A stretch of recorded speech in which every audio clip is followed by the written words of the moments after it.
German Chancellor Friedrich Merz faced boos and whistles during his first public appearance after the summer break.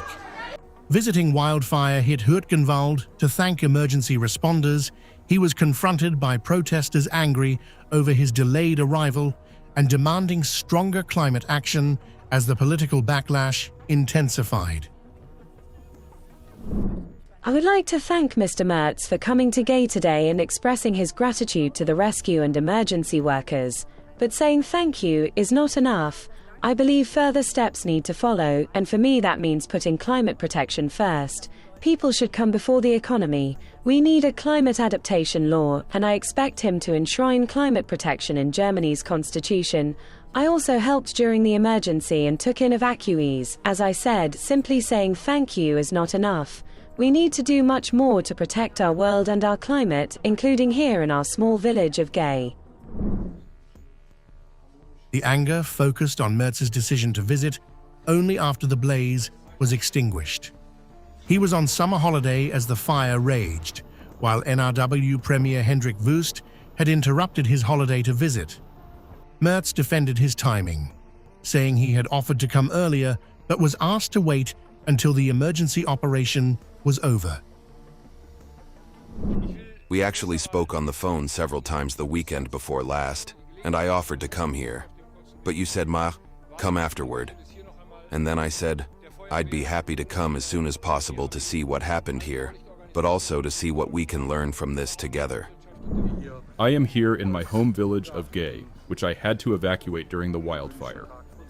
Chancellor Merz announced that he would come here today to thank all the emergency workers. I simply wanted to attend and see what he has to say and how he presents it, because I think these people deserve the recognition.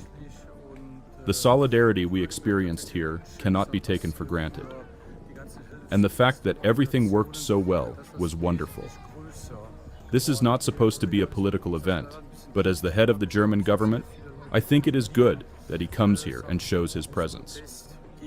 Mr. Wüst was here and interrupted his holiday, and representatives from many political offices involved were also present. I think it is appropriate that Mr. Merz now joins them as well. Merz directly linked the wildfire to climate change, saying Germany must both combat its causes and prepare for its consequences. His remarks came as residents demanded concrete action, including a climate adaptation law and stronger climate protections, turning the Chancellor's visit into a wider confrontation over Germany's response to extreme weather. And I want to say to all climate change deniers, take a close look at what happened here. This is climate change. We will do everything we can to combat climate change, but we also have to live with climate change, and being prepared for it is a responsibility of the federal government, the states, and the municipalities. The Hürtgenwald blaze was North Rhine-Westphalia's largest recorded forest fire, damaging up to 400 hectares and forcing 1-800 residents to evacuate. Across the border, Belgium's High Fens fire burned around 30 square kilometers and moved towards Germany, with firefighting complicated by drought, peat fires, and wartime unexploded ordnance.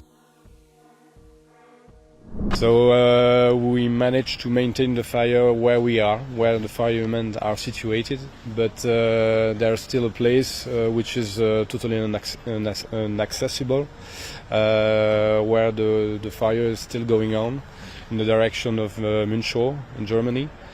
So we absolutely need now the aircraft from Sweden and the helicopters to flood that area.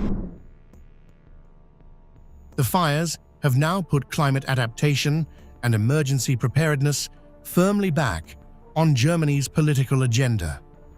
As Merz faces anger from residents over his response, the cross-border threat from Belgium underscores the scale of the crisis. For communities hit by the flames, the demand is clear: stronger action as extreme weather tests Europe.